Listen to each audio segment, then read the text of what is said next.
Hello and welcome back to Shakesyear.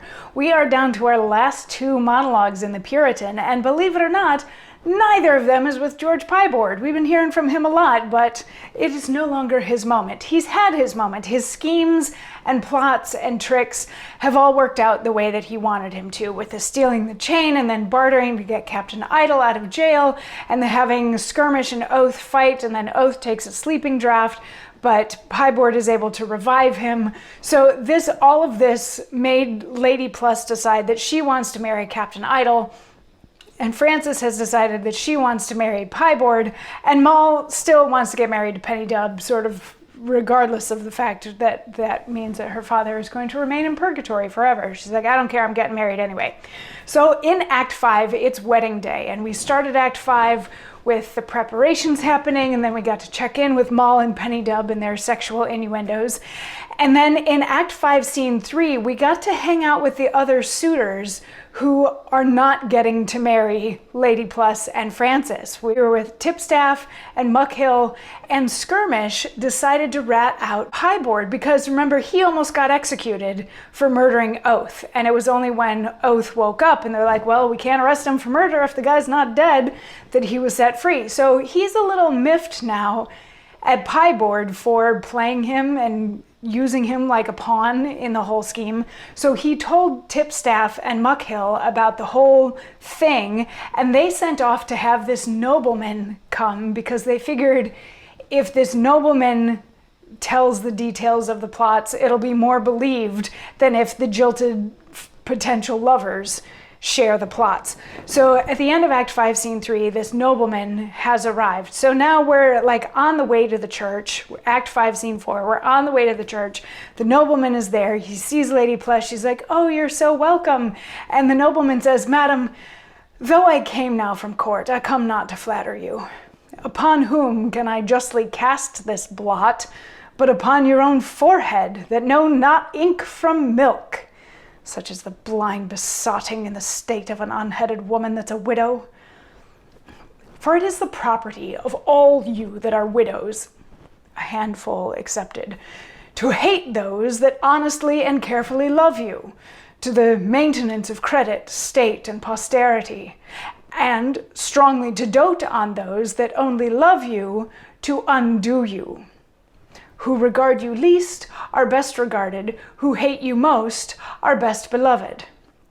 And if there be but one man amongst 10,000 millions of men that is accursed, disastrous, and evilly planeted, whom fortune beats most, whom God hates most, and all societies esteem least, that man is sure to be a husband, such as the peevish moon that rules your bloods.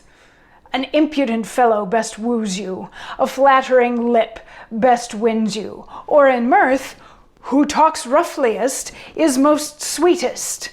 Nor can you distinguish truth from forgeries, mists from simplicity. Witness those two deceitful monsters that you have entertained for bridegrooms. So this is an absolute stranger getting all up in Lady Plus's face saying, women like bad boys.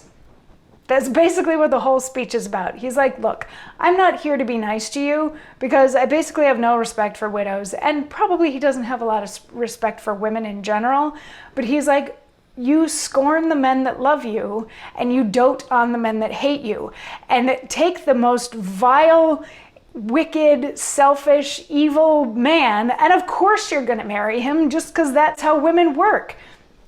And he's like, for example, look at these two guys that you're about to marry. And Lady Plus is like, deceitful?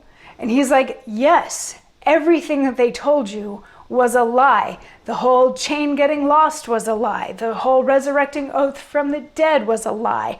The guy that was in jail, he's not actually a conjurer. That whole thing was a plot. So he starts saying some of this, and they're like, no, that can't be. Well, but, I did think it was a little bit weird that it went that way. And Moll's like, yeah, I did think it was a little bit weird that I wasn't supposed to get married. So they start to see it, and then he calls in Skirmish. He's like, if you need proof of this, this guy was one of their co-conspirators until they messed with him as well. So Skirmish comes in and he's like, yeah, it's true. It was all lies. And they start to get into a bit of a frenzy about things. And Godfrey's like, okay, but what was it that happened with my chain? And they're like, it was in the rosemary bushes the whole time. And the reason why he was able to conjure it and put it there is because he already knew that it was there. And Godfrey's like, but who put it there? How did it get there? And they're like, it was Nicholas. And Godfrey starts to get really upset, but the nobleman is going to have a little something else to say before things can break into an absolute brawl at this three-way wedding. So we'll see how that goes tomorrow, and we will wrap up the Puritan. So I will see you then for that. Mwah.